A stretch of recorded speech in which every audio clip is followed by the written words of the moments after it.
Welcome, Welcome, everyone. Today is Wednesday, September 15th.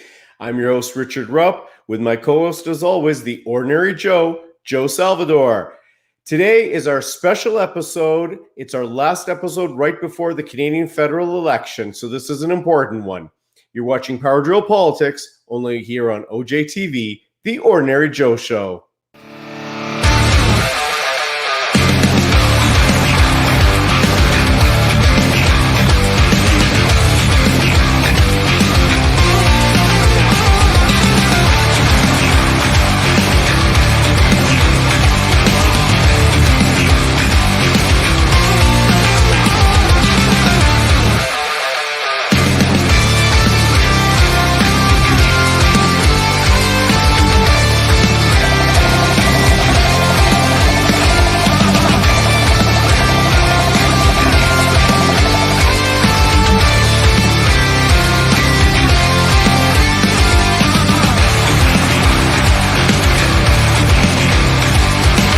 You're the original Ordinary Joe, but I'm an Ordinary Joe too. My name is John Tory. I'm the Mayor of Toronto, and you are watching the Ordinary Joe Show. And this is Ordinary Joe right here. He's right here.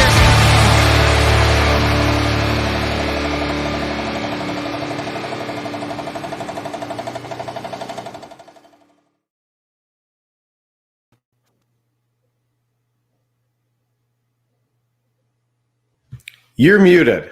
Oh, it's just another Ordinary Joe show. I did it the second time.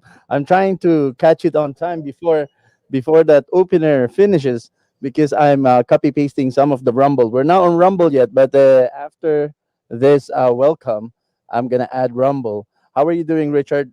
I'm great. How are you doing, Joe? Not too bad. It's the last week or last episode before the election, and there's a lot of things that I've been thinking about. There are some of the tyrants that are being vocal about their lack of patience for those who are unvaccinated now. So that's kind of like weighing in on me because I don't know if I should react or how should we handle this. But that's kind of what's in my mind nowadays. How about you? How are you doing? I'm doing well. I understand the news today is that New Brunswick is going to announce their, or if they haven't already, announced their vaccine passport, and Alberta is going to be announcing theirs later this evening. Hmm. And yesterday I have back again the former leader of the Ontario Libertarian Party, and I got some quite an awesome insight. But let me throw it to you, Richard. Maybe you can do some highlights of this week in the campaign trail. I'm just gonna fix our rumble so that we are going to. Oh, by the way, today, the very first time for Power Joe Politics, we are simulcasting on our radio app, so people can listen to our radio app now. Before, prior to today, it usually after the episode, I download the file, separate the audio, upload it on the radio app. But now we are simulcasting live on. Okay, actually, let me connect. There you go. Now we're live on the radio app. Amazing. Amazing. So people can listen to us. A lot of our radio app listeners too. Well, there's a heat map and it shows me a lot of people from Ireland, Australia, UK, and United States. A lot of United States listener. But That's let me throw. amazing. Yeah, I love it. But it's just a matter of now trying to invite them over to our Rumble and to our Facebook as well, because as much as the beauty of the radio app that we have is no censorship, you can say whatever, and people are swearing all the time too on the radio app. The only thing is it doesn't have a comment section, Oh, okay. so we can Right. interact with the people. On Rumble, it has a comment section, but it doesn't appear on our StreamYard. Mm. But if they also subscribe on our other channel, then while they're listening on the radio, they can interact with us. But I want to throw it to you. Give us a little bit of synopsis. What are the highlights of this week? And I'm going to fix Rumble really quick so that we are going to be simulcasted there too. Well, the highlights were that there was the debate last week with the leaders. And so you got to see some of the leaders for the first time, many Canadians. Many Canadians were not familiar with Aaron O'Toole, the new leader of the Conservative Party. So this was, for some people, the first chance that they really got a chance to get to know him. Then there was the leader of the Green Party, Annamie Paul. This is her first time. Many Canadians didn't even know that she's the leader of the Green Party. So they got a chance to hear from her. They saw Jagmeet Singh. They saw basically Trudeau on the defensive. He was being attacked from all sides, which is a good position where he should be in. And now he's running scared. You see that the Trudeau Liberal campaign is all attack ads. They're attacking the Conservatives left, right, and center. They're fear-mongering everyone, trying to get the left vote to vote for them. And it's even so bad that they had to dig out former Prime Minister Jean Chrétien to come and go on the campaign trail with Justin Trudeau to try to swing some votes. So, we're seeing poll numbers that are swinging back and forth. It's very hard to tell the intention of the public. We had advanced voting Friday, Saturday, Sunday, and Monday. So a lot of people went out to vote in the advanced poll. I personally went out. I make sure I go first thing Friday morning and vote in the advanced poll. So we're going to see the results of that by the end of this week. We're going to see the numbers. In my riding, there was a very high turnout. In some other ridings I see in the Toronto area, one which I'm managing the campaign of, I didn't see such a large turnout, but in my riding, there was a long lineup. There was more than a half an hour wait just to Wow. get to go and be able to vote. So that's usually a good sign for change. People, if there's a lot of people voting and a big turnout, I mean, the same election 2 years ago, the same voting place, there was no one ahead of line. For me, I just went in first thing in the morning on the Friday, went to go vote, and that was it. There was I think one person came in behind me. But today there was, this year there was a long lineup. So I think that there will be, it's a change election. We're seeing the PPC increasing in numbers in the polls. Now, they're not increasing high enough that they could possibly win a seat. But, the polls may not be accurate. So we'll see where they stand. And, that is basically the update of what's been happening in the last week on the election. Well, it's very interesting, and also we are going to have we're gonna divide the episode to like 4 segments today because thank God we got a little bit of a work order from the Conservative Party, so we have to run some ads. We've been prepaid to run some ads, so we have. Well, to. that's great. I'm happy to see those ads. Yeah, actually, let's maybe you haven't seen it before. Let me play quickly for you, folks. Don't go away. We'll be right back in a few minutes. We'll just play But some watch ads, this ad. It'll be good. to pay our bills. There you go. Canada's best days are ahead of us, but we need to get the country back on its feet and back on track. 12 years in the Air Force taught me you need a plan for every mission. Canada's recovery plan will get the economy surging in the right direction for all Canadians from every walk of life. Recover 1 million jobs, tough anti-corruption laws, mental health action, securing Canadian-made supplies, balancing the budget. Enough talk. Let's get to work. Secure the future. Vote Conservative.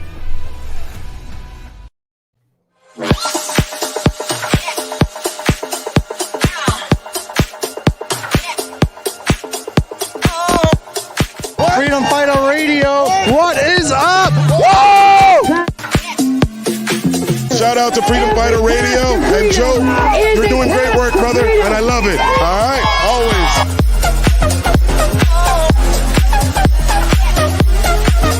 Make sure you listen to the Freedom Fighter Radio on the Ordinary Show.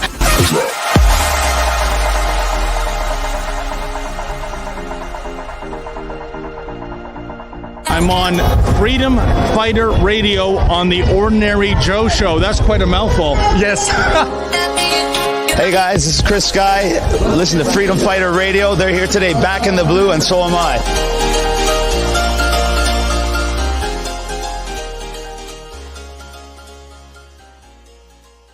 Please consider supporting the OJTV production costs and be an insider member for only $3 a month. Go to patreon.com/OJTV Canada. Thank you for your continued support.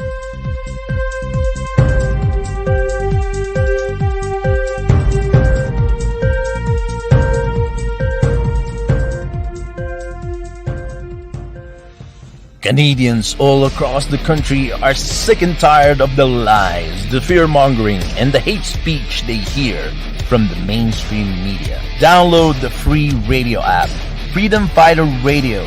Click the link below, scan our QR code, join our mailing list, and get a free download of our Freedom Fighter Radio app only here on OJTV on The Ordinary Joe Show.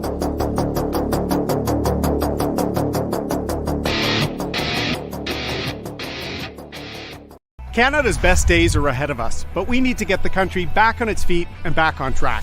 12 years in the Air Force taught me you need a plan for every mission. Canada's recovery plan will get the economy surging in the right direction for all Canadians from every walk of life.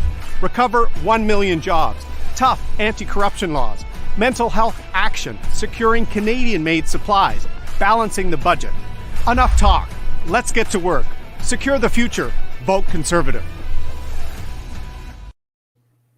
And we're back, folks. Thank you for tuning in. Thank you for sticking around. It was a long ad because I combined it in one video and it just automatically run. And I had to play Erin O'Toole one more time at the end because I realized we were covering his banner with a comment. So, what do you think? Well, I've seen the Erin O'Toole ad, and I like it. I really like that ad. The other ads for OJTV I hadn't seen, so it was nice to see them. And I definitely advise everyone who's watching to support you on Patreon. Yeah, the Patreon, and also download the app because we are simulcasting on the app now. So I'm very happy that I discovered something very cheap in terms of software to actually live cast on the app, because when I was shopping before, it's like, $200, $300 software that I need to buy, but I found a very cheap one. So we're able to live cast on a radio app. I'm so happy about that. And you can see that Mr. Rebel News was there with me too. Yes, David Menzies. Yeah. David Menzies was there back in Yeah, about 2 weeks ago. And Chris Sky, And Chris Guy was right there. Kelly Wolf. I think her eye level is just about 2 inches lower. I'm looking down on him. He looks very big in the video, but in real life, he's a little smaller. He could still probably lift you. Oh, probably. I would think so. Yeah, he'll be a lot lighter than me, but he will be able to lift me. You already have a question here, very early in the show. From a good fan, David Carlson. Thank you. Right. So I will read it for the sake of our radio listeners. Richard, I would be very interested to know who is applying the passport for New Brunswick. If it's the same company Entrust that the UK is using, I definitely have a problem with it. I'm against Vax passport. Do you know? So no, great question, David. Fantastic. I don't know. I've been so involved with the federal election that I've been taken aback finding out that New Brunswick and now possibly Alberta are going to be doing vaccine passports. I'm regretting the day next week when Ontario's vaccine passport starts to kick in. I'm really upset about that. I hate vaccine passports. I'm totally against them. I believe it's a segregated society. It creates a two-tiered system. I believe it's unconstitutional. It goes against the charter, and I look forward to the challenges happening in the courts. The only problem is that the Canadian courts are so lagging behind in hearing these charter challenges. The judges are actually refusing to hear these charter challenges, which to me is disgraceful and a disgrace on the court. So shame on those judges.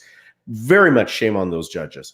I don't know. Now, my understanding is the UK has decided not to go ahead with their vaccine passport. That's nice. Yeah, that's what I've heard. Now, maybe I'm wrong, but my understanding is they decided not to go ahead with it. There was a lot of pushback. You know, Canadians are more docile, it seems, than the British. The British didn't even care. I saw pictures out of London where people are out in bars and outdoor patios, pubs, etc., and they're not interested. They don't care about what the regulations are, and they're not following them. They're just tired, sick and tired of the whole nonsense. And they've come to the point where they realize that COVID is just something you're going to have to live with. It's a virus. It's a cold that you're just going to have to live with. And that's how it is in the UK. Why Canadians are so docile and accepting of their government, I don't understand. Well, I'm hoping that we really have a change of guard in about 6 days from now. So weigh in, Richard. What do you feel is the temperature? Do you think we're headed towards a different government when do they usually announce who wins? Is it the next day after the election usually? No, usually we'll find out, without this kind of a pandemic election, we find out that night, usually quite late that night. Eastern time could be, 11 p.m., 12 p.m. that we kind of find out where the country lies, because the majority of the seats are in Quebec and Ontario, right? There's about 200 seats between Quebec and Ontario, and there's 338 seats in total. So we start to get the results from the East Coast coming in, and then it goes, to Quebec, then goes to Ontario, and then we move Manitoba, Saskatchewan, Alberta, BC. So, we're probably going to find out early on in the evening. Now, the proviso, the caveat in that is that we don't know the number of absentee/mail-in ballots that they're going to be getting at Election Canada, and those are going to be counted hopefully that night as well. I know the riding that I'm working in, they have not had a huge turnout for mail-in ballots. Some other ridings, maybe they have. So we may not know the results in close elections until possibly the next day. But I would assume for the general gist of it, we're going to know late into that night or very early in the morning whether we're going to have, a liberal minority or a conservative minority. And the fact of the matter is, ladies and gentlemen, if you haven't voted yet, Trudeau has been very open, and he said that if he gets himself a liberal minority, we're going back to the polls in 18 months. He's going to force another unwanted election on us in 18 months' time. And these elections are costing $600 million, according to the government. So we really got to ask ourselves, do we want to give Trudeau another minority, or is it time to have a change of government? But what is your prediction? Is it a minority liberal or a minority or maybe majority conservative? I don't see majority conservative in the polling data that I'm looking at. I would have said a minority conservative the first 2 weeks of the election, definitely, with a slight chance of majority, but I would have said a minority conservative. Now, in the last week, I'm very concerned. I'm seeing a lot of vote splitting going on, and I'm thinking that it looks like there's going to be minority liberal, and this is my big concern. Because if there is, he's going to push another election. He's going to keep throwing unwanted elections down our throats. He meaning Justin Trudeau, until he squeezes himself out a majority. Well, the number of seats that he needs to maintain or to claw to keep a minority government is, did you say around 130 seats? He will be able to maintain a minority. Well, that depends on how strong the NDP are, the Greens, if they can maintain seats, the Bloc Québécois in particular. We're looking that possibly the NDP may gain seats, the Bloc may lose some seats. So that may be a wash. So Trudeau would really need about 140 seats so that he has a minority. Unless, well, yeah, let's say he needs about 140 odd seats for him to have the minority and have control of the levers of government. But that all depends on, will the PPC be able to win seats this election? Will the Bloc gain or lose seats? Will the NDP increase their seat count? This is where it all comes into play. Well, if the NDP and the Green and the Bloc loses seats, most likely, if they lose it to the Liberal, or to it can go anywhere. Do you think? So if NDP voters decide to play into the fear mongering of Trudeau, which he did in the last election, and he did in 2015, and they make those left-wing voters scared of the Conservatives, then they usually jump ship and vote Liberal just to fend off the Conservatives. So NDP votes can go either way, Liberal or NDP. Sometimes they may be disgruntled with Trudeau and they may say, I'm going to switch sides and I'm going to go Green this time. So that may happen as well. We'll see how that plays out. But usually with the NDP, sometimes their voters are not loyal to the NDP. They jump to the Liberals because they're more afraid of the Conservatives for some odd reason. It's just part of the Canadian psyche. And then the same thing goes with the PPC voters. I think PPC voters generally, if there was no PPC, they would have voted Conservative. But because the PPC, no matter what, is a right-wing party. It's more right-wing than the CPC. So it couldn't go any other way than Conservative if there was no PPC. So that's where the vote splitting happens, on the left and on the right. You're muted. Oh, sorry. There you go. Because I was coughing. Okay. You don't have COVID, do you? No, not yet. Well, it would have been better. I hope you don't. You know what? I might have had it last year, because I feel very invincible. I've been to crowds. The worst that I get is like muscle pain, which is maybe just the way my position when I sleep. But a scenario that I'm hoping for, and tell me if this could be possible. Something fell. The scenario I was hoping for is if the Conservative Party sort of maintain the numbers of seats they had the last time, or increase, maybe, slight increase, maybe for 5, or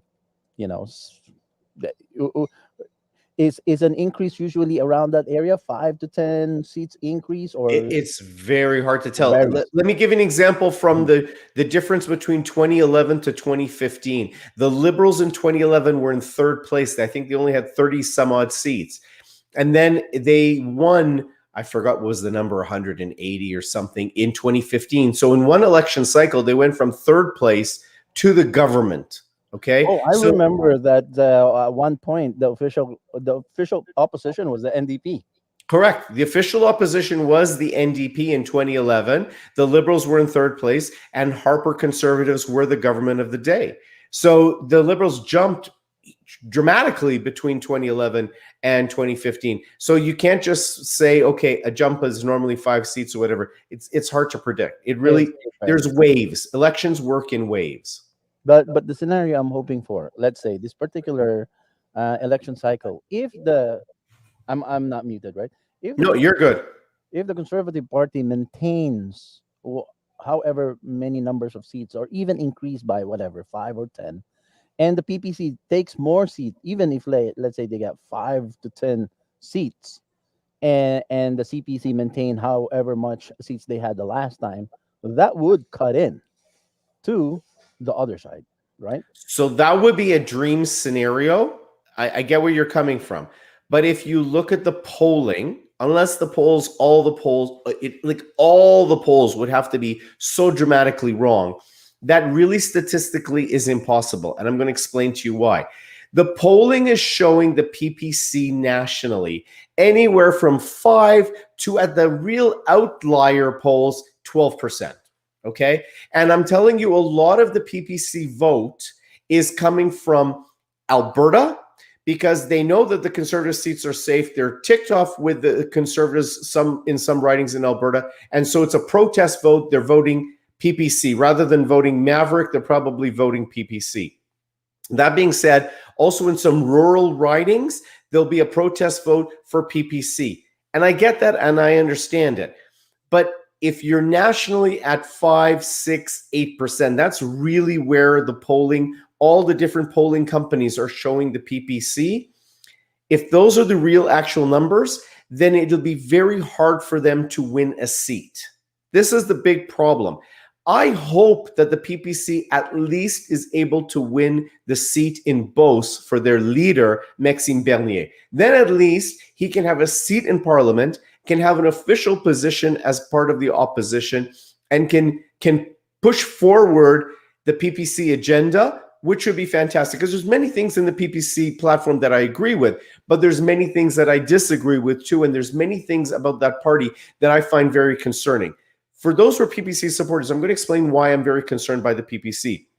One, aside from the vote splitting aspect, and they can argue all they want until they're blue in the face about vote splitting, but the fact of the matter is PPC is a right-wing party, and if there was no PPC, people would either stay home, PPC voters would either stay home or they'd vote Conservative. So they are siphoning votes away from the Conservatives. They're not, PPC voters are sure as hell not going to vote NDP or Green. Like, let's be really realistic about that. And they sure wouldn't vote for Trudeau and the Liberals. So that's the first thing. The second problem with the PPC is you're talking about a party that has no constitution, has no regular conventions in all these years, and has no leadership mechanism or leadership convention to have a leadership challenge. So say if someone else wants to lead the PPC and sign up a lot of members and challenge Maxime Bernier for the leadership, there's no mechanism because there's no constitution for the party. There's no really riding association infrastructure. They don't have strong riding associations which do the heavy lifting in between election periods of going out, signing up members and volunteering and doing all the things to spread the platform of the PPC. The other thing that I've noticed with PPC people, when I discuss it with them over social media, is they're very cultish. They are as drunk on their Kool-Aid as the Liberals are. When I debate something with a Liberal, there's no logic in their reasoning. It's just very cultish support of Justin Trudeau and the left-wing agenda. The same thing happens with the PPC. Very cultish support of Maxime Bernier and the PPC agenda, which to some extent, it's a fine agenda for many of things that they represent. But the fact of the matter is you need to think logically. You need to think strategically in an election. You can't just think emotionally, and they think very emotionally. So just as Trudeau is a cult of personality for the Liberals, Maxime Bernier, if you look at it honestly, is a cult of personality for the PPC. All right. So hold that thought. Everybody, don't go away. This season of election, we have to run some ads so that we can pay the bills. So thank you for your patience. Don't go away. This is a shorter one. We'll be back in less than a minute. Canada's best days are ahead of us, but we need to get the country back on its feet and back on track. 12 years in the Air Force taught me you need a plan for every mission. Canada's recovery plan will get the economy surging in the right direction for all Canadians from every walk of life. Recover 1 million jobs, tough anti-corruption laws, mental health action, securing Canadian-made supplies, balancing the budget. Enough talk. Let's get to work. Secure the future. Vote Conservative. please consider supporting the OJTV production costs and be an insider member for only $3 a month. Go to patreon.com/OJTV Canada. Thank you for your continued support.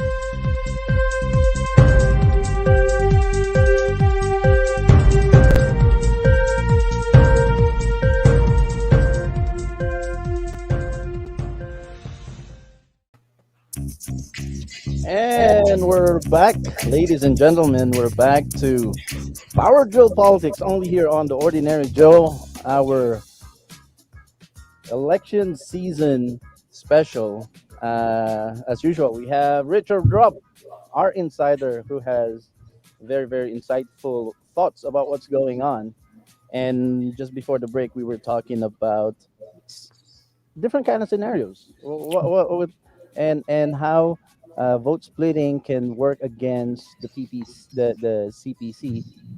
And but I'm just hoping that the best case scenarios, like you said, the dream scenario was the one I described earlier, which is CPC kind of maintain the number of seats that they have before the election, and the PPC gain some more that will cut in away from the other side. Um, I have a question that I forgot. I was thinking about it, waiting for you, and then I forgot. I was Okay, thinking, while you're remembering it, there's a great question from David Carlson just before we went on break. I think you are correct. Not that one. I have No, the go down of this one here. So well, he was stating that Jason Kenney will be holding a press conference today, 6 Mountain, which would be 8 Eastern, and we'll see if he talks about COVID passports. Now, David, my answer to you is the information that I have is yes, today he will be announcing tonight COVID passports for Alberta, which is very unfortunate, but not surprising, because if you understand the global agenda, this is part of the global agenda. It's going to happen unless the people gather together and bark back en masse and not be so docile. At least the British people have the guts to bark back at their government. And let me tell you, Boris Johnson is quite a globalist. So for him to back down on COVID passports, at least for now and hopefully permanently, is a statement to the British people's guts. I don't know where Canadians' guts are anymore, or if they have any, or if they ever had any. And that's just being very blunt, you know? It's like, it's up to you. If you want to live in slavery, that's your choice. But, you know, at least be open about it. At least educate yourself about what's going on. At least understand what the global plan is. And then you won't be surprised when you hear announcements about COVID passports.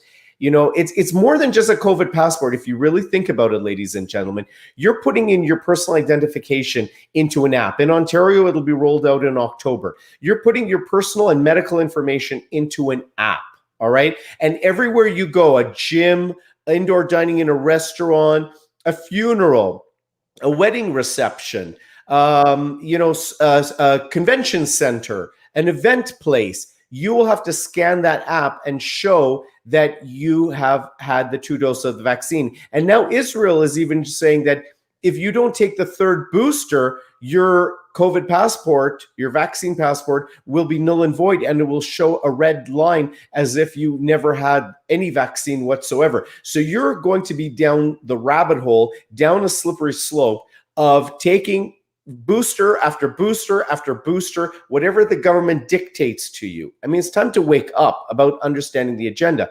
But the bigger point about this app, you know, if you think about it, it's all about track and tracing. So you have this app, you go to a wedding, you go to a funeral, you go to your gym, they'll know every time it's scanned that, oh, you went to the gym today. Oh, you went to a funeral. Oh, you went to an event place. You went out to indoor dining in a restaurant. They will be able to track and trace your every move. And if they decide to say that there was COVID in a location, they know where you are. You'll get a beep on your app saying, sorry, you have to lock yourself in your home for 14 days or 10 days or whatever the requirement is. So it's time to wake up. These COVID passports are they're not giving you your freedom. If anything, they're taking away your freedom.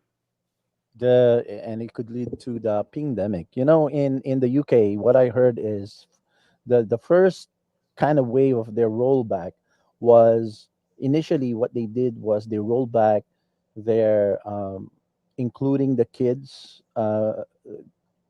with the vaccination. So they canceled vaccinating kids from 12 to 15, I think. It used to Okay. be from 12 and above, and then they canceled it from 17 down, I think now. So Good. that's the first one, because here in Canada, we also had this week where we had about 100 young people showed up at the hospitals with myocarditis Yeah. cases. Yes. And I don't know why the mainstream media, I think it's by design that they will not really cover this. They're really hiding it. I think there's really a genocide agenda, and I don't doubt that anymore. I don't doubt it either. And to swing back to politics for a second, the other thing I forgot to mention that happened this past week, which also the mainstream media has been very deliberate in covering up, has been the release on Tuesday, yesterday, of Jody Wilson-Raybould's new book, which is called Indian in the Cabinet. And there was only in the Globe an excerpt from the book where basically she says that Trudeau was trying to make her lie. Trudeau was trying to get her to lie to the public and push her into a lie. And that she exposed Trudeau himself for lying to the public. And she outlined in great detail how he told lies in each of his press conferences about the SNC-Lavalin scandal to the public. Now, that being said, you didn't hear about the release of that book in anything other than Globe and Mail. I didn't see it in the Toronto Star. I didn't see it on Global TV News. I didn't see it on CTV. I didn't see it on CBC. I didn't see it posted anywhere that Well, her I book actually had see come out. I seen something with Global, just Global, Okay. but the phrasing, how they question Jody, really, it's so obvious. They're not even hiding it. The way they phrase the questioning, they're siding on how to make Trudeau smell better than. This is what concerns me in this election, because all of a sudden I'm starting to see the poll numbers switch, and I'm starting to see the media cover up for Trudeau. And, oh, poor Trudeau, he was hit with gravel, which is an assault, I will admit, was hit with gravel in London, Ontario. Or, oh, this Liberal sign was taken down. They never show when Conservative signs are ripped down, because I've seen videos where people have come down and ripped apart Conservative signs and posted it on social media, or they were caught on hidden cam, security cameras, ripping down Conservative signs on the side of the street. The media never shows that. The media is only playing sympathy card for Justin Trudeau, because they're starting to see Justin Trudeau was an absolute failure in the debate. He looked very weak. He looked on the attack. He had no chance of answering the questions. So they're trying to protect him in this last week. And I'm starting to see the poll numbers going better for Trudeau. And that's very, very worrying. So if you ask me, back to the question, what do I see happening? I see either 140 seats for the Conservatives. At least that's what I saw in the beginning of the election, the first few weeks. But now I'm thinking there might be 140 seats for the Liberals, and the Conservatives may only have 120 some odd seats. What I said is, I think you're lucky if you see Maxime Bernier win his seat in Beauce, Quebec again. Win it back as a PPC candidate. That would be very good. But with the poll numbers for the PPC, I don't see it realistically happening. And what I do see happening is people are going to come out and vote for the PPC, and it's going to divide up the vote. And the Liberals are going to slide up the middle, because whoever gets the most number of votes is the one who wins. And if NDP voters are scared of the Conservatives and decide to vote for the Liberals instead of vote for the NDP or the Green, then this is what's going to happen. The Liberals are going to take back a lot of seats. I have two things to say about the last things you said. Number one, when it comes to the collaboration all across the mainstream media, print media, and everything, social media is in cahoots, because we have so many channels that have been restricted from going live. And when I look at some of the reasons, these are like posts from months ago that they didn't penalize our channels, and they're penalizing it now. My personal profile, who's never offended, because I was careful of my personal profile, because my very old personal profile is verified by Facebook, which means I'm allowed to run political ads. You have to go through a process Right. to get that permission to add political ads. And I knew this because last, in for many months now, I've been reached out by some politicians for running their ads, and I need to get that approval before I can do it.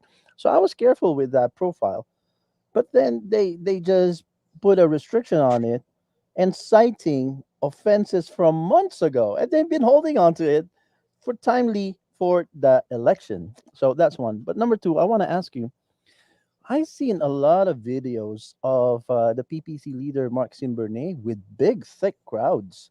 So what do you think that is? Are they just coming from different ridings? That's why it looks a very, very thick crowd. And but do you think that they're within the riding? They're still very low in percentage.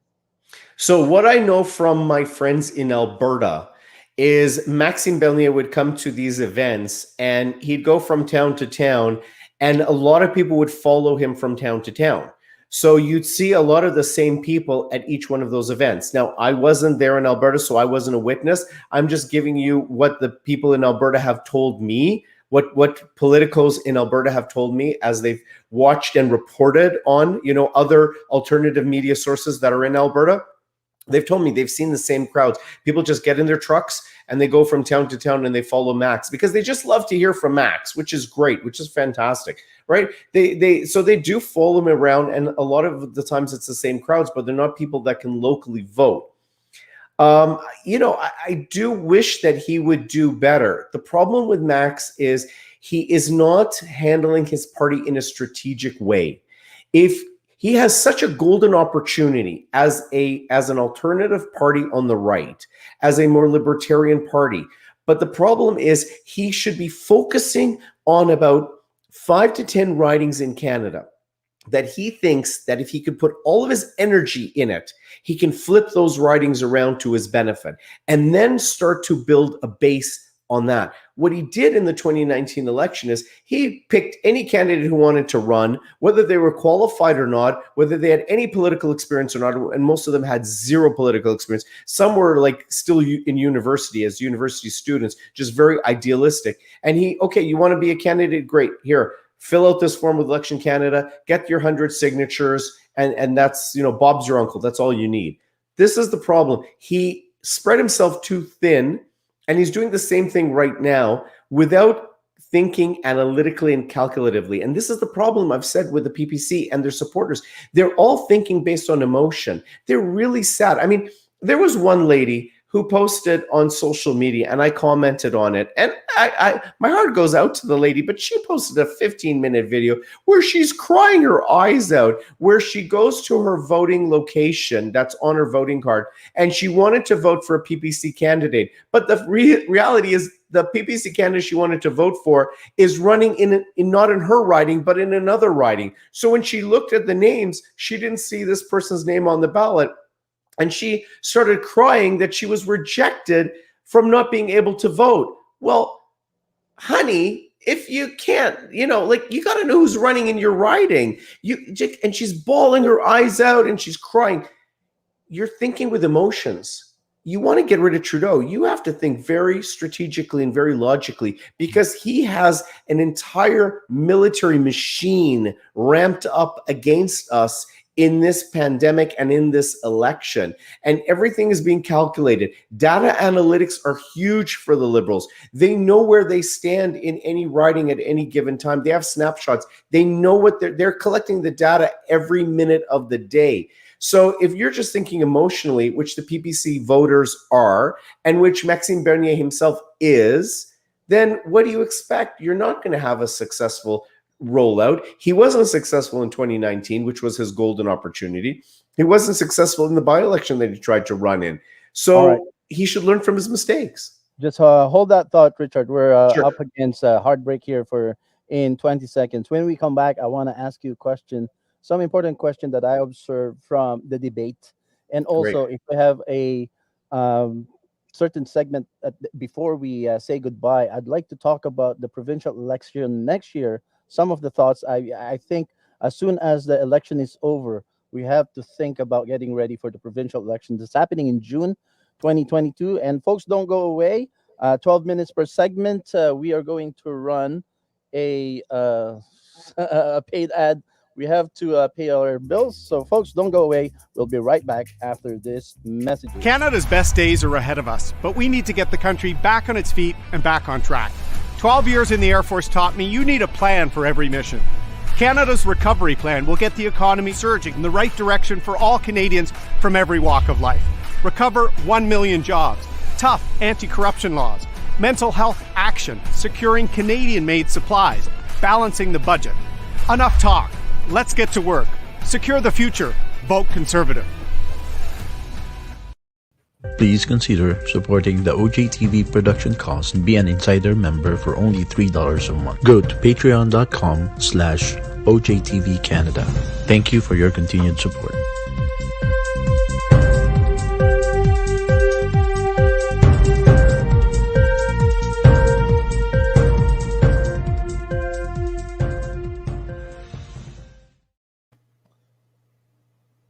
It's just another Ordinary Joe show.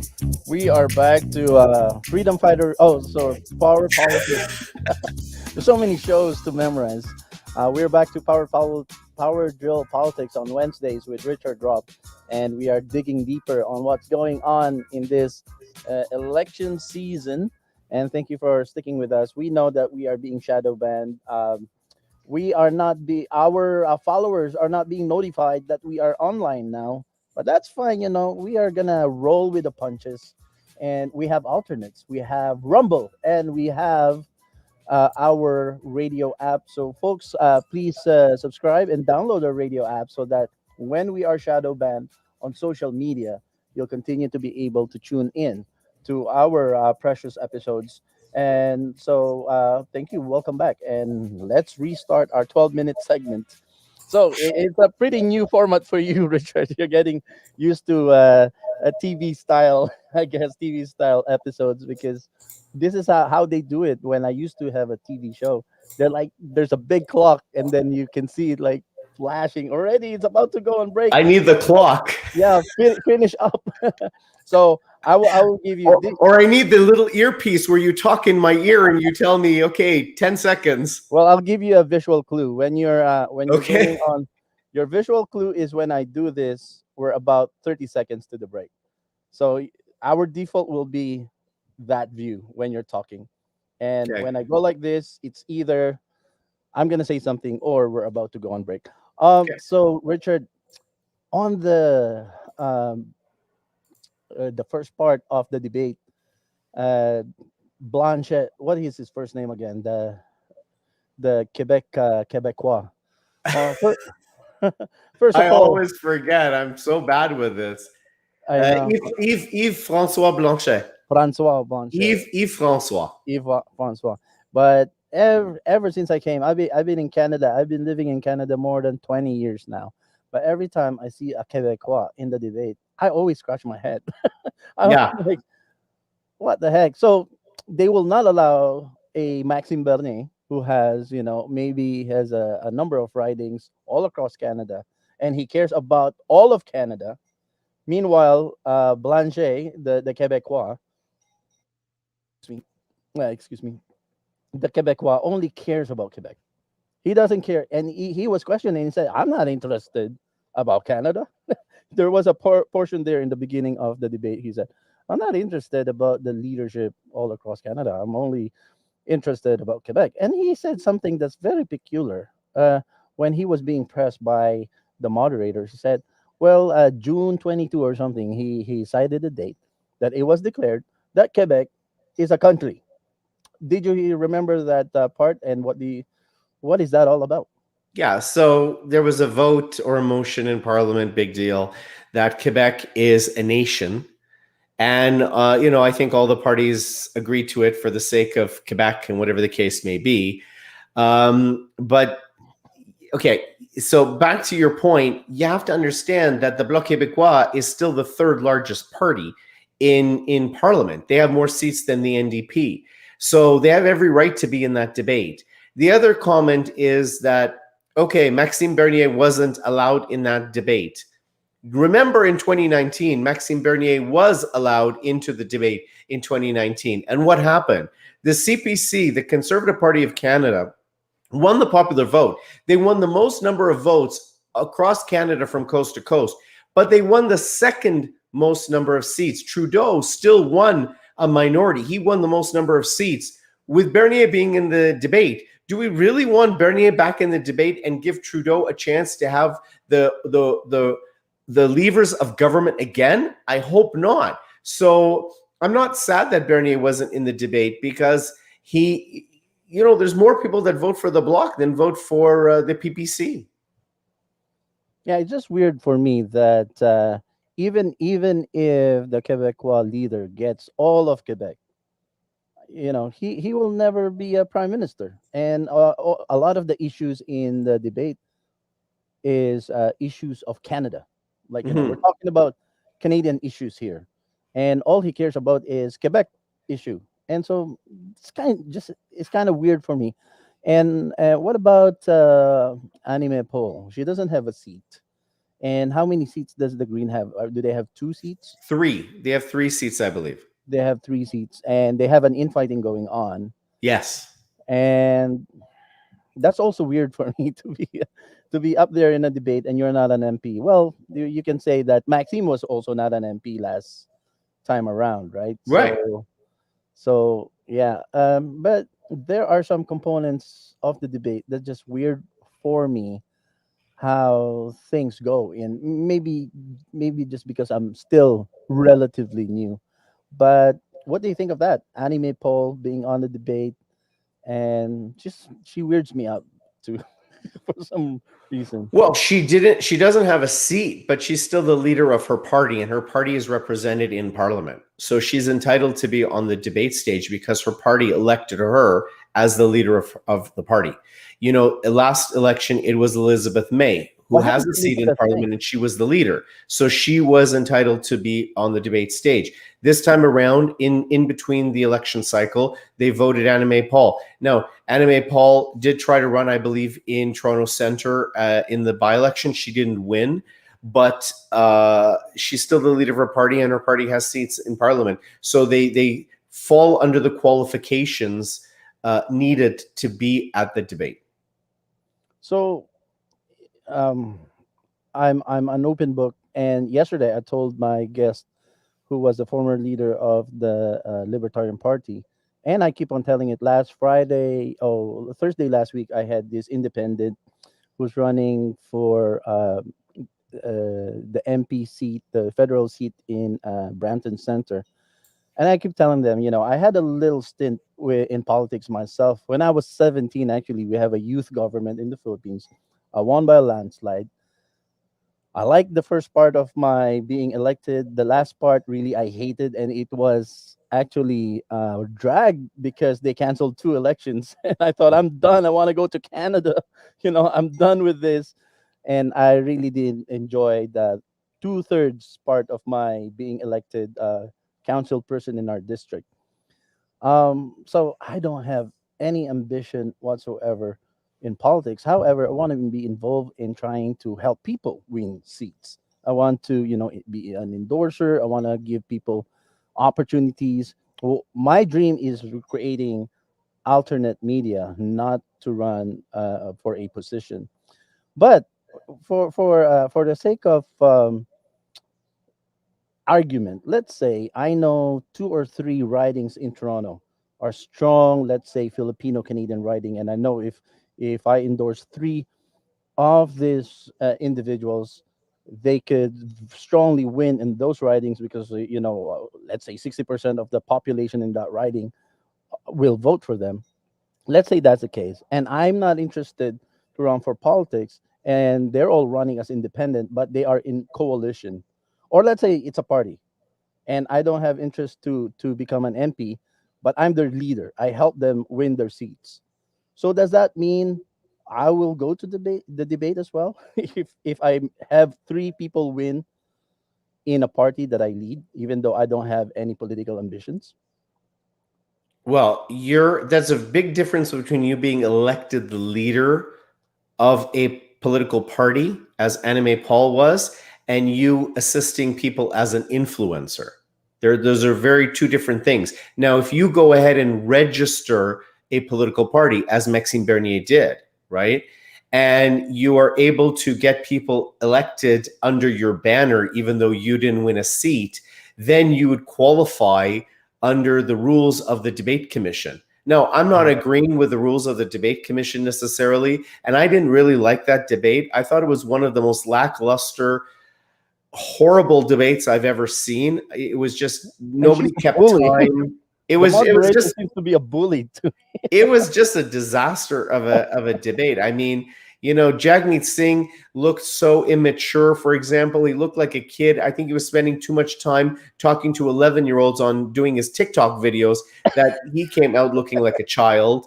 Blanchette didn't even understand how to speak English in some cases. He had to use French words and then ask Trudeau to translate for him into English what, you know, like social housing, certain words like that, because he didn't know how to speak it.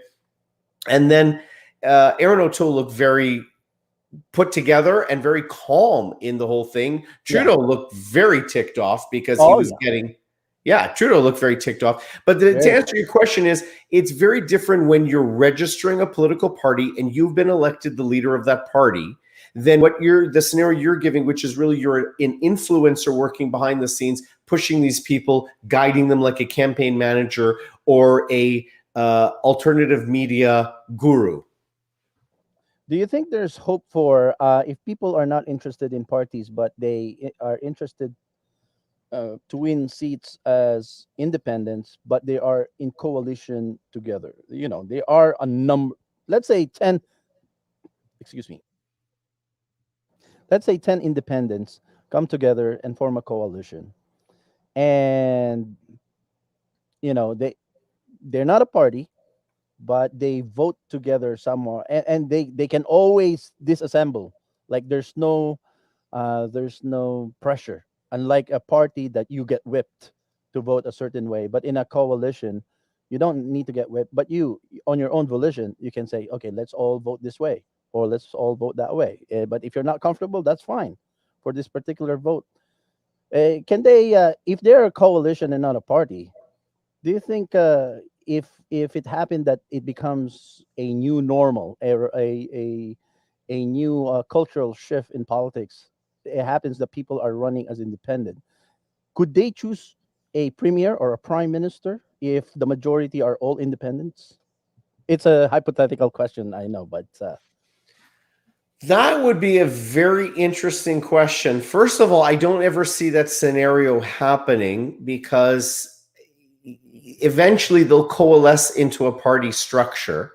So I don't see that happening. You're saying if everyone was really an independent, or you know, the Liberals, the NDP, the PCs only had, you know, 2 seats, 3 seats each, and the majority that were elected were all independents, could they all join together and elect someone as their leader, and that person becomes the premier? Then theoretically, yes, they could. Because they would have enough votes to create a majority, and that person would be their leader, and you wouldn't even need to have a whipping or anything like that. So theoretically, it is possible. Do I ever see it happening in our Canadian political system, provincially or federally? No, not in the least, and for many different reasons, and we can go down the rabbit hole and I can explain it. But yeah, theoretically, if there's a majority of people and they say, this is our leader, and they go to, in Ontario, they go to the lieutenant governor, or federally, they go to the governor general, and they say, look, we have 190 seats here, and we want Mr. or Miss X to be our leader, then the governor general would have to accept that as the new prime minister of a coalition government. Well, of course, I'm thinking more on, we are up against a 30-second break here again, but I'm thinking more of a provincial level. I think, of course, whoever they elect as their leader or symbolic leader, because they're not a party, has to also be an elected person, right? So yeah, the person would have to have a seat. The person would have to have a seat to be the premier. They wouldn't have to have a seat to be their leader like Anime Paul or like Jagmeet Singh when he was elected leader of the NDP. At the time, he didn't have a seat in the House of Commons. So he would have but to be the premier, the person or the prime minister, the person would have to have a seat. To be elected. All right. So don't go away, folks. This is in less than a minute. We will be right back after these messages. Canada's best days are ahead of us, but we need to get the country back on its feet and back on track. 12 years in the Air Force taught me you need a plan for every mission. Canada's recovery plan will get the economy surging in the right direction for all Canadians from every walk of life. Recover 1 million jobs, tough anti-corruption laws, mental health action, securing Canadian-made supplies, balancing the budget. Enough talk. Let's get to work. Secure the future. Vote Conservative. I'm a little late to see your private comment there. Yeah. I'm just checking emails because it never stops with an election campaign. Yeah, your email never stops. Well, we'll have an opportunity to run the ad again a little later. I know it kind of covered the bottom part, but that's fine. The reason I brought up that question just before the break, Richard, it's a long shot, it's far fetched, but I kind of see a tiny little spark at the end of the tunnel that people are angry because of everything that happened in the last 19 months. But yes. I think the freedom movement might have some gusto, chutzpah, to try and rally behind independence on the provincial level next year. I think the election is June next year. Yes, correct. So there's an opportunity here, maybe with the anger of the people. People might want to start electing because everything that happened specifically on that Monday night, was it a Monday night when people in Ontario refrained from voting to give Doug Ford that special powers? Remember that? Was it on a Monday in the month of June that he got extended emergency powers until December? Do you remember that night? Okay, I remember that. Yes, I think that was in June. That was in June. So I feel like there's a lot of anger going on and a lot of suspicion what's going on behind the scenes with all these MPPs. And yesterday I had a question and I got an interesting answer, and I would like your opinion on it too, because Keith Gomar, the former leader of the Libertarian Party of Ontario, he told me that the structure, and I am still a student of Canadian politics, the structure in Canada, provincially, the MPPs has more kind of power. So the power is kind of from the grounds up, but funding is from the top down. So because my question was, let's say I have a problem in my district or my riding. As a dad, who should be the first contact person do I put pressure on? Is it my council person for municipality? Is it my MPP for my riding, or the MP for my riding? And I kind of know that the federal government has very limited powers, and it's mostly the powers in the military, foreign affairs, and all that. But a lot of the things that what you called kitchen table issues about education, transportation, healthcare, and all that. These are provincial jurisdiction, isn't it? Correct. So, so that's why I was just kind of saying yesterday, I think the MPP is underrated. The MPP has a lot more to say in many of these kitchen table issues that we care about. But I feel they're underrated because every time there's an election, the MP is very much, venerated and put on a pedestal. But the MPP, I don't know how much we celebrate MPPs, but if we can dominate the MPP seats, there's only 120 in Ontario. Is it 130? 121, I believe. 121. All you need is 60 seats, and then you can take Ontario back, right? But that's my point. I think theoretically, in my mind, there must be more power on the MPP with its kitchen table issues than the MP. Wouldn't it be the case? Well, I don't exactly understand your question. the provincial government has more power over kitchen table issues, as you mentioned, education, transportation, healthcare. These are the two main things: is healthcare and education. Okay, those are the two main things that are provincial jurisdiction. You're right. Federally, the federal government, their big issue is immigration. Always, immigration is number one. Foreign affairs, national defense, taxation. Those are the big issues for the federal government. Yeah. And then municipally, it's your your stop sign at the end of the street, a speed bump, the speed limit in certain zones. That affects municipal and regional. Your police force, etc. Your fire department. Those are municipal or regional affairs. So to say that the MPP has more power, the MPP has. If you're saying the MPP has more power because they're voting on things that are more kitchen table issues, then yes, I see what you're saying. That part is correct. But I don't exactly understand where you're going with Yeah. that. So just to clarify, what I'm getting from the answer I got yesterday was, doesn't matter if you are able to convince your MPPs to go this way. The answer I'm getting is the MP would still be the one holding the purse. Whatever kind of direction you want to go provincially, doesn't matter if your MPP is in agreement with you. If the MP is not in agreement, it's still the MP that has the funding for whatever project you want. No, then I disagree with the libertarian leader if that's what they're saying. That's not necessarily the case. So the provincial government can does create its own budgets. So they have budgets for healthcare and budgets for transportation, and they have budgets for education, etc. They create their own budgets because they know what their income level is going to be. And remember that unlike the municipal level, where they cannot be in debt at the end of the year, the province and the federal government, both of those levels of government, can go into debt. Ontario does issue Ontario savings bonds, and they can go into debt at the end of the year. So there are deficits that happen in the province which pile on to the debt. Now, what they're talking about, to clarify, I might try to help you understand a little bit better.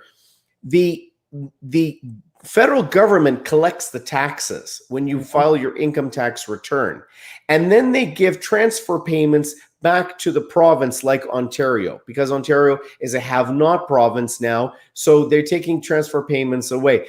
Alberta, on the other hand, is paying transfer payments into the federal government. When So they pay collect more than what they're getting back. Alberta's paying more than what they're getting back.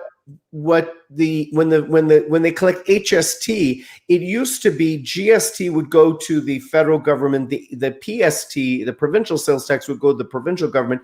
When they amalgamated in Ontario as one HST, that all goes to the federal government, Revenue Canada, and then the provincial portion is handed back to the province. So if you want to say that the federal government controls the purse strings in that way, yes, that's the case. But the province makes its own budgets, will spend what it chooses to spend, knows what it needs to collect as revenue. So either it will get it as transfer payments in part from the federal government or in part from their own revenue collection in the province. So one form of revenue collection in the province is the LCBO. One is taxes on LCBO, taxes on PST. Another form, for example, is your hunting license is a provincial manner. Your driver's license is a provincial manner. Your sticker on your car is a provincial manner. So these are all where the province earns income to offset their expenses.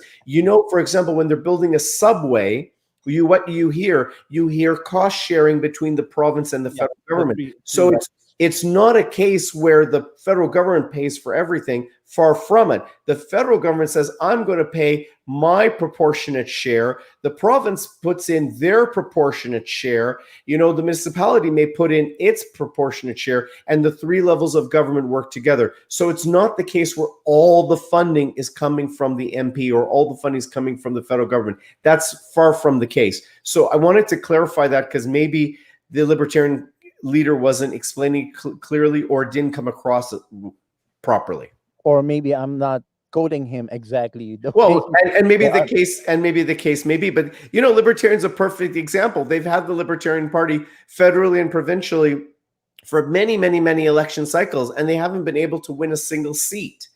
So to think that an independent as a coalition is able to win against these party where people vote on a party line, if structured parties like the Libertarian Party or registered parties like the Libertarian Party are unable to put someone in Queen's Park, then how can you expect independent candidates, which have far more limited budgets and are only able to stretch their hands as far as their riding goes, how can they be successful provincially in an election? It's very difficult. I totally agree. It's difficult. It's a different climate that I see. There's a very small window of opportunity if all the independents ride along this change of attitude from the common people. That I think the common people are very suspicious with all of what's under the table dealings that's happening in the Ontario Parliament. Like, it's very suspicious how they a lot of the conservative provincial conservatives didn't vote. Remember the scenario? And a lot of I think the NDP is the official opposition in Correct. Ontario. The NDP is the official opposition. The Liberals are in third place. And they seem to vote in such a way to allow this to happen. I can't remember how they voted on that particular Monday night. No, there was enough votes from the Conservatives to pass the motion.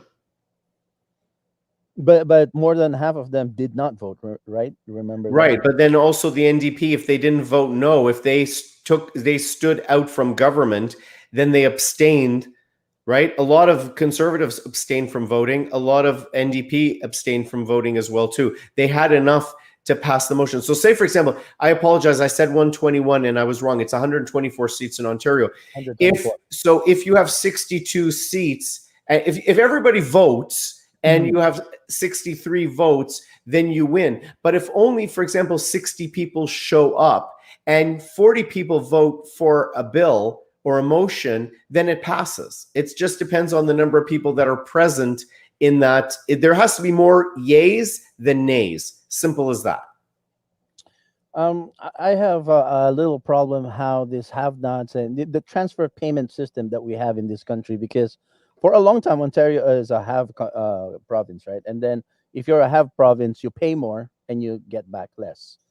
And if we put together all the, I don't know if fuel tax is an Ontario or a provincial income, maybe part of the fuel taxes are provincial income, but I think the biggest chunk of tax revenues are income taxes of corporations and individuals, isn't it? Right, and then there's a provincial level and there's a federal level. Oh, so the provincial level also take yes. a chunk from the income taxes. Yeah, same when you file your personal income tax. There's the Ontario section, there's the federal section. Mm-hmm. See, I never file my income tax. I get somebody else to do it for me. Okay. So I never understand what's going on. But I feel like all of these back and forth, and isn't it true that you might have a budget provincially, but the federal government can still say, we don't like your budget. Can they say something like, no, we don't like it? No, the federal government has no say on a province's budget. So let's say the province says, this is our budget, so you need to transfer this amount to us. No, it doesn't work that way. They already know ahead of time how much the federal government is going to transfer in the payment, so they can already budget that as part of their income, as what's coming in. Oh, I see. Okay, so the budget doesn't determine the transfer. The transfer determines the budget. Correct. I see. Okay, got it. But I think we have a window of opportunity here to take Ontario back. Even if all of Canada fall, as long as we save Ontario, I'm fine. Well, I'm fine too, definitely in that case. I'd rather save all of Canada. But Joe, we have to be very realistic. How many people do you think are really freedom fighters in Ontario? Is it a majority or is it not? Have the majority been vaccinated, or is the minority the vaccinated or unvaccinated? It's a numbers game. So if, for example, the majority are vaccinated and the majority are still listening to the mainstream media and not understanding the narrative of what's going on, how can you expect to have change when the majority are not awake and they're still falling asleep? This becomes the dilemma, right? I would suggest to you that it's the minority, sadly, that are the unvaccinated. It's the minority, sadly, that are the freedom fighters that are awake. Even if it's a third of the population, it's still not the majority. This becomes our dilemma, is waking up the masses of the sheep so that they understand what's going on. As crude as that may sound, that's the reality of what we're facing. If we can wake up enough people in particular in strategic ridings, then yes, most definitely we can have an overturn of independence. Now, you're going to see it by next Monday.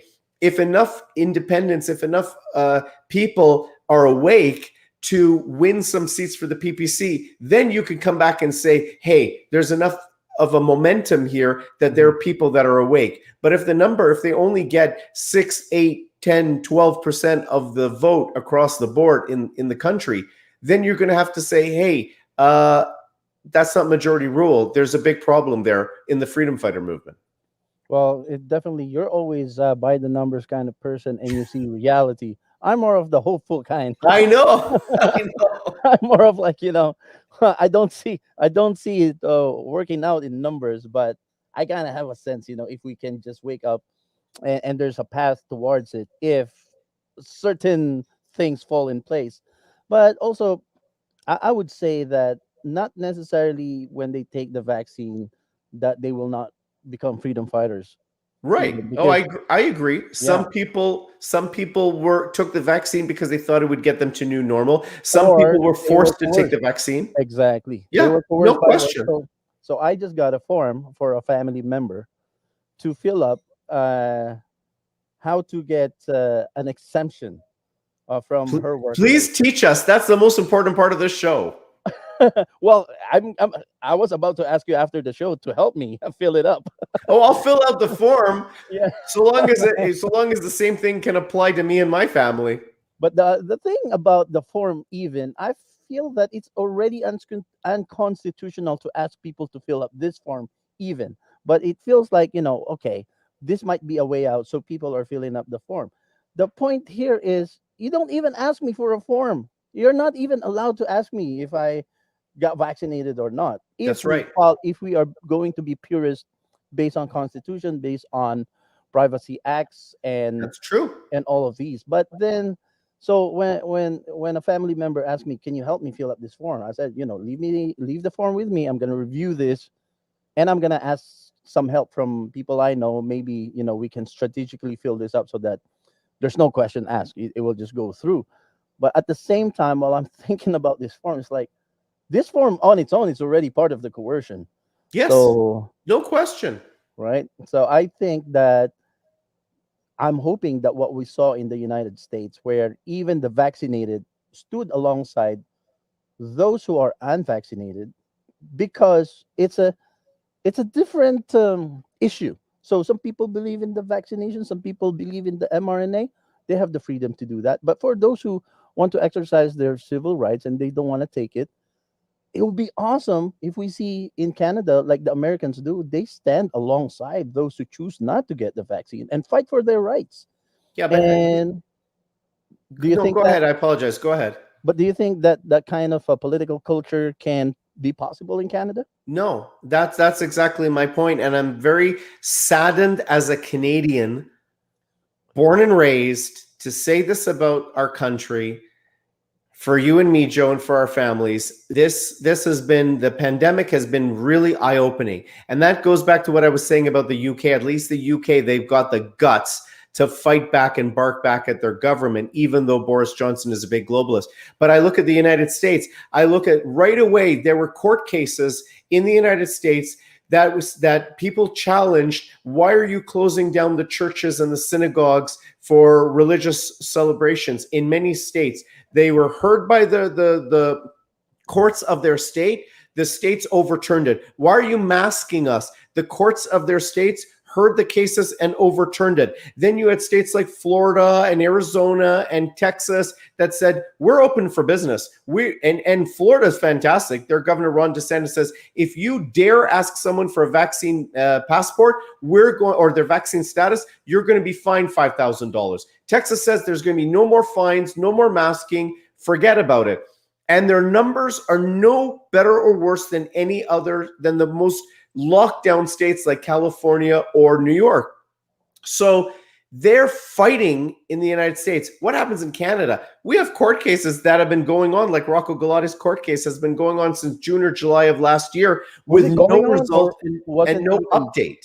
It wasn't even heard yet. Was it already been heard? Or no, it hasn't even been heard because the defendants haven't even filed their documents. It has been over a year. The defendants now can go to court and say, throw out the case because it hasn't moved forward. I don't know what Rocco's doing. And this is why I personally have reached out to Rocco on multiple occasions to get him onto our show, to ask him these tough questions. But he doesn't want to come on and answer these tough questions because he knows I'm going to ask him some tough legal-based questions. He didn't even want to shake my hand. I had to grab his hand for the photo. Well, but this is my problem then. What the heck is going on if that's the case? Then there's been two court cases. One where a party went to court and said, look, we have a charter challenge. And the judge, I forgot the name of the lady judge, in Ontario Superior Court said, oh, I'm sorry, I don't have the jurisdiction to hear this charter challenge, which is absolutely nonsense because she's a Superior Court judge. It's absolutely her job to hear charter challenges. That is her job as an Ontario Superior Court judge. So now they have to appeal it to a higher court to have that aspect being heard. But it's her job because, as I've said on the show many times, even charter challenges are filed in traffic court before a justice of the peace. So if a justice of the peace is able to hear a charter challenge and adjudicate on it, then for certain a Superior Court judge is able to adjudicate on a charter challenge, which they have all the evidence in the world. Then there was another case where they had all the evidence in the world. I believe, sorry, this was the Adam Skelly case. Now I remember, the first case was the Adam Skelly barbecue case. They had witnesses, they had everything prepared. The government wasn't able to even provide proper responding evidence, and the judge would not listen to the charter challenge. It was shocking. The next case was one of our former guests, was MPP Roman Baber, who now sits as an independent. He went to court, and the judge said to him, you don't have standing. He has standing in the case. He absolutely has standing because it affects him personally. The judge in Ontario would not hear the charter challenge. So if we have dysfunctional courts that are unable to hear charter challenges when they are legitimately filed in our court system, then what do you expect for Canada? At least in the States, they are overturning unconstitutional laws, and they have wonderful governors who are fighting for the rights of the people and fighting against the global agenda. But in Canada, it's like they're falling lockstep. It's like in Ontario, we have a conservative premier in Doug Ford, right? Mm-hmm. Who's going to be a heck of a lot better than the Liberal or the NDP, who are left-wing radicals and, woke individuals. And yet what happens with our conservative premier, Doug Ford, or in Alberta, Jason Kenney? They're masking, they're making vaccine mandates, they're now doing vaccine passports. We're going to see in half an hour in Alberta, most likely Jason Kenney's going to announce vaccine passport system in Alberta. So what's going on? Even the right-wing politicians are behaving as if they're left-wing liberals. Yes. So they would be the Canadian version of what, a rhino. I don't know if we have rhinos here. Worse. They would be worse than a rhino. Yeah. But they basically would be, the liberal light would be a compliment to them. They're light would be an angel. Just call them radical progressives. Just call them, maybe they've been extorted. Maybe something is going on. Maybe they've been threatened with their lives. Like the leader of Haiti was murdered. Or they all part of one big fraternity behind the scenes. Or maybe they're all part of one big fraternity behind the scenes. We really don't know. I visited the House of Commons, and they have offices in there. They might be bickering and screaming at each other during question period, but right after that, they all go lunch together. And I see the That I see used the to be the lunchroom. case. It's a little less now the case. They really do hate each other, especially Oh, now that yeah, Trudeau came on the scene. yeah, but they have a common kitchen room there. It's so tiny. They all sit really close to each other. Where when I was there, but maybe they go out and eat outside in restaurants. But if they're going to eat inside the building, I know where they eat. I saw it. It's like You the mean full in Queen's Park or in Ottawa? in Ottawa. In Ottawa, they have the parliamentary dining room. It's huge. Oh, maybe I haven't been to that one. Yeah, you need an MP to invite you. Oh, an MP needs to invite me. But okay, so there's a lot of problems. There's a lot of things to fix in Canada. But let's leave with a good note. The very last segment, we have 5 minutes. I think I want to give a 2 minute spiel what I think is hope for Canada, and then you give a 2 minute spiel. But don't go away. This is the last advertising break. Don't go away. We'll be back in less than half a minute. Canada's best days are ahead of us, but we need to get the country back on its feet and back on track. 12 years in the Air Force taught me you need a plan for every mission. Canada's recovery plan will get the economy surging in the right direction for all Canadians from every walk of life. Recover 1 million jobs, tough anti-corruption laws, mental health action, securing Canadian-made supplies, balancing the budget. Enough talk. Let's get to work. Secure the future. Vote Conservative.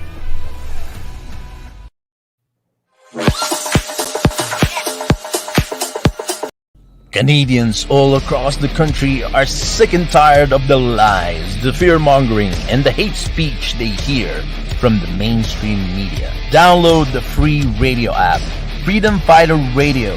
Click the link below, scan our QR code, join our mailing list, and get a free download of our Freedom Fighter Radio app only here on OJTV on The Ordinary Joe Show.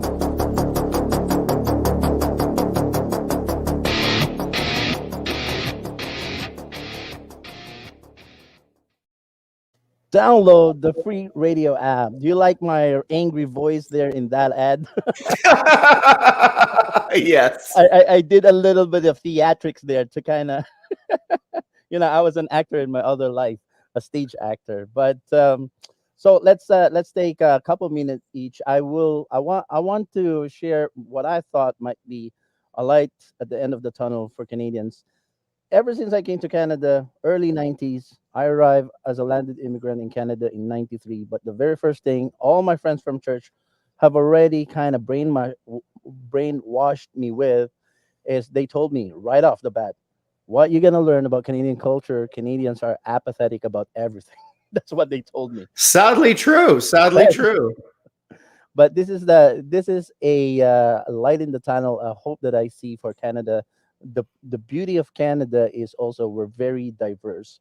We're a most multicultural country in the world, and with the multiculturalism, we have a lot of people who came out of tyrannical, even heavier tyrannical societies and countries. And I believe people like the Palovsky brother, they know how it is like under being oppressed behind the Iron Curtain. We have a lot of Polish people. We have Filipinos who been through two revolutions. We have people who came out of places like Iran, North Korea, and very oppressive countries. And with the kind of beauty that they see what a free society can be, I'm hoping that they will wake up and say, wait, this is not the Canada that we found when we arrived. We want to restore Canada the reason we came here is because of the freedom and the rights and the charter and the Bill of Rights. That's a reason. But if that's under threat, we have to wake up and fight for it. So the unfortunate thing is what I see, a lot of immigrants kind of take their cue from those who have been Canadian all their lives, who were born here. They kind of take the cue from them and say, if my Canadian counterpart are being silent, not outspoken about this, giving in, maybe they want to give in because they don't want to ruffle the feathers, they don't want to rock the boat.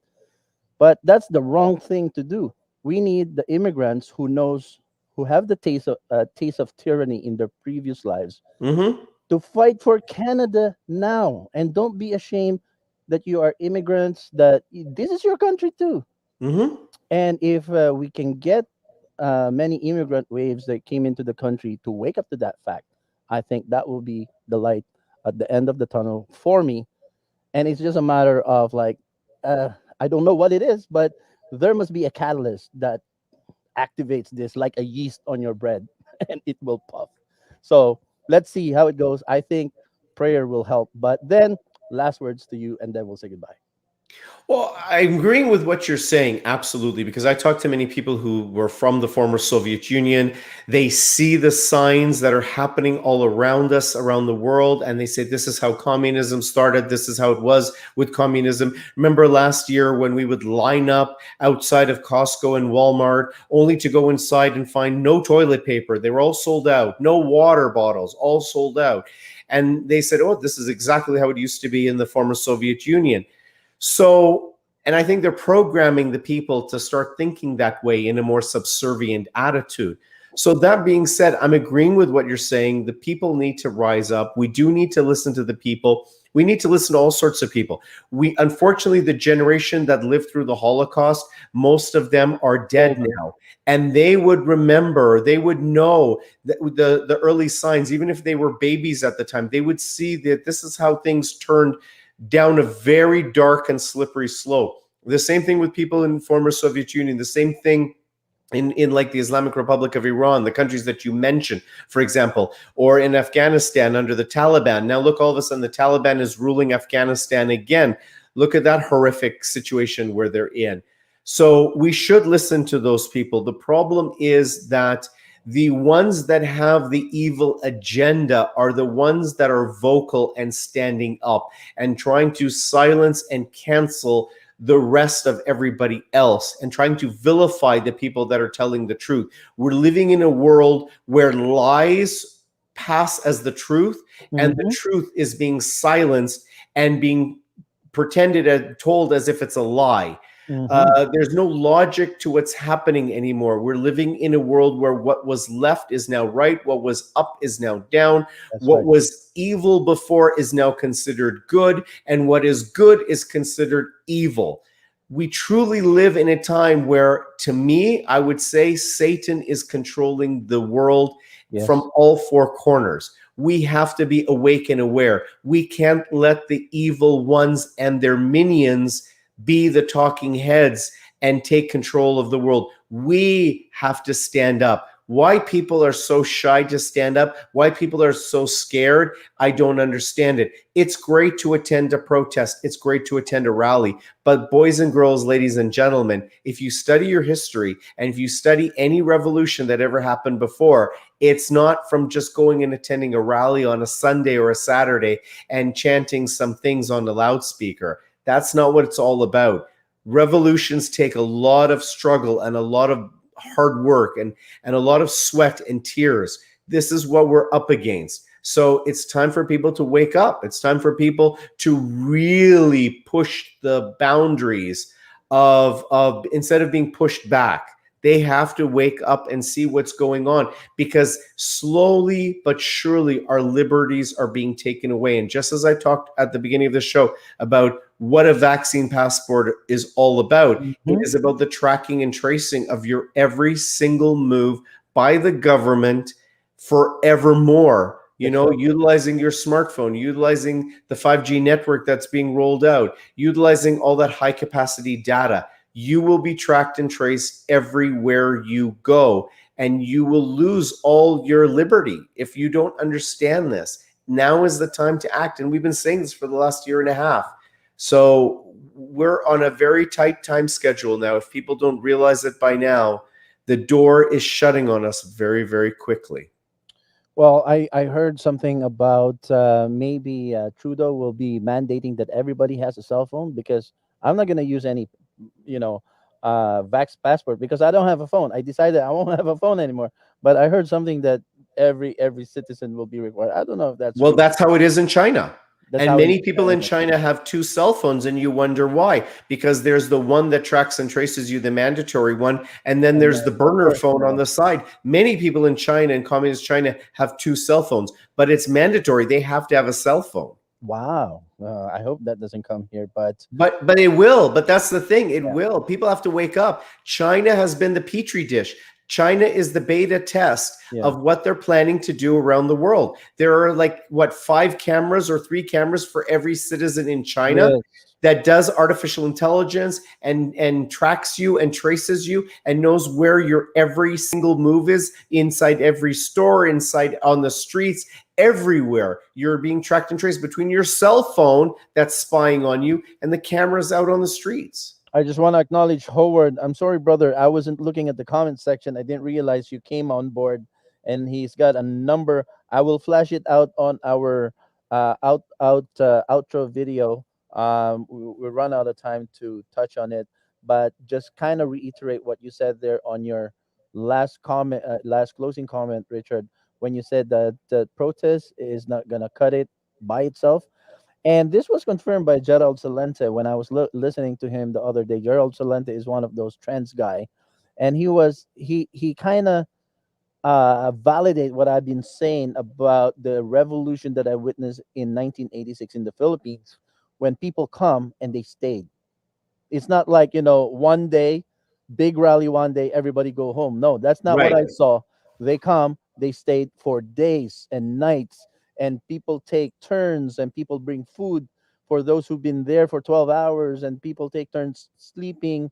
And he said exactly the same about the Berlin Wall. He said people came and they stay, and more people come and they stay, and more people came and they stay Mhm. until it's not going to be a weekend. I'm off work and then I'll have a protest. Part-time protest not going to cut it. We have to flood. If it's in Ontario, we have to flood that Parliament building, surround it with people so that he cannot come out. Surrounded on a Friday night before he comes home, the big cheesecake premiere. Lock him in there. Everybody surrounded by the millions. He won't be able to come out for days. Well, the police will remove people. I think that's a great idea. You have to have Yeah, peaceful well, protests. they can But remove people if unless it's in the hundreds of thousands, then they won't be able to remove. but here's what I would suggest. If the vaccine passport, which is going to start as of Tuesday, right after election day, That's sorry, right. 2 days after election day, Wednesday, I 22. apologize, the 22nd, Yeah. stop giving business to all those businesses that are on that list. So restaurants, if they don't get business anymore, they're going to die. They're going to fight back and not follow along with the rules. Gyms, the same thing. Unfortunately, funeral homes you have little control over, but convention spaces and public spaces where you're forced to show a vaccine passport, because that's a slippery slope. If you accept that, then eventually you're not going to be able to go to your shopping mall The anymore. unfortunate thing, Richard, is that they've been conditioned during the heavy lockdowns that they almost have zero business, and now they're just like being given. At least you have some business if you have the passport installed. Which one do you prefer? A passport that you can have some business, or we go back to total lockdown when you don't have business. I think that's a conditioning they got business owners to think of. So I feel like a lot of business, medium-sized business owners, and even mom and pops will say, "I rather have a little bit of business than no business at all." So that's the reason a lot of them will give into these passports. But unfortunately, that's a lot how people are thinking. But they should free themselves of that thought pattern. I agree with you. Anyways, we we went overtime, but folks, God bless you. Thank you for joining us. Power Drill Politics is here every Wednesday, That's right. 6 p.m. Eastern Standard Time, 5 p.m. in Manitoba, 4 p.m. in Saskatchewan and Alberta, 3 And p.m. in stay British tuned, Columbia. everybody, for our special episode next Wednesday, because we will have a complete wrap-up rundown of the election results for Oh you. yes, And we'll do a deep study. I will do a deep let's do dive that. into the data for you to really unravel it and explain a lot of stuff for the public.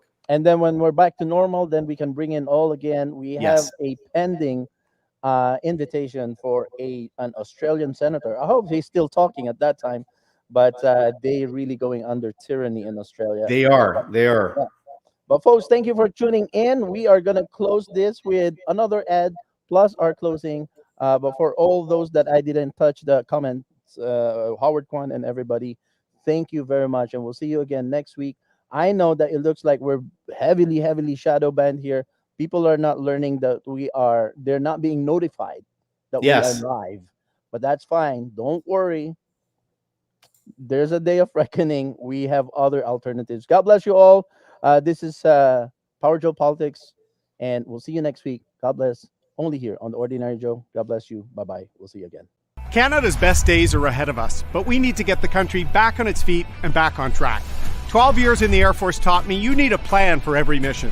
Canada's recovery plan will get the economy surging in the right direction for all Canadians from every walk of life. Recover 1 million jobs, tough anti-corruption laws, mental health action, securing Canadian-made supplies, balancing the budget. Enough talk. Let's get to work. Secure the future. Vote Conservative.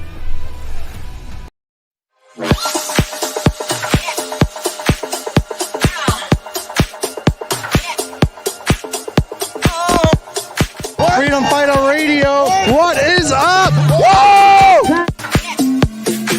Shout out to Freedom Fighter Radio and Joe. You're doing great work, brother, and I love it. All right, always.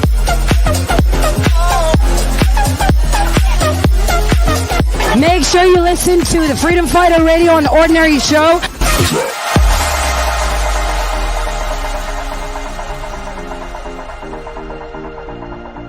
I'm on Freedom Fighter Radio on the Ordinary Joe Show. That's quite a mouthful. Yes. Hey guys, this is Chris Guy. Listen to Freedom Fighter Radio. They're here today, back in the blue, and so am I.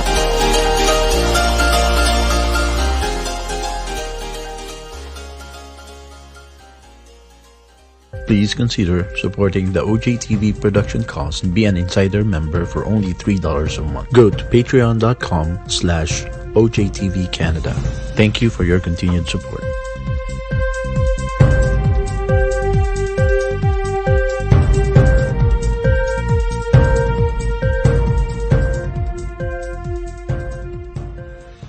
Canadians all across the country are sick and tired of the lies, the fear-mongering, and the hate speech they hear from the mainstream media. Download the free radio app, Freedom Fighter Radio.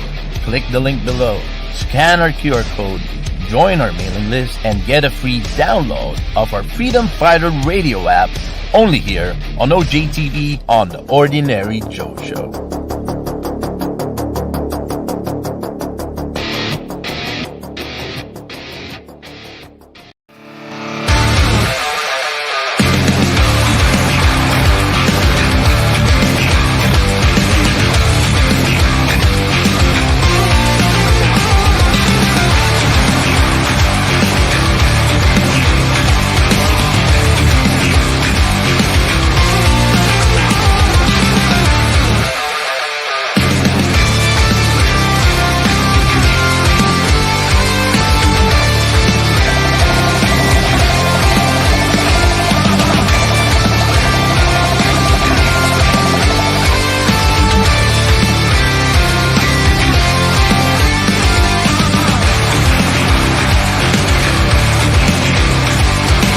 You're the original Ordinary Joe, but I'm an Ordinary Joe too.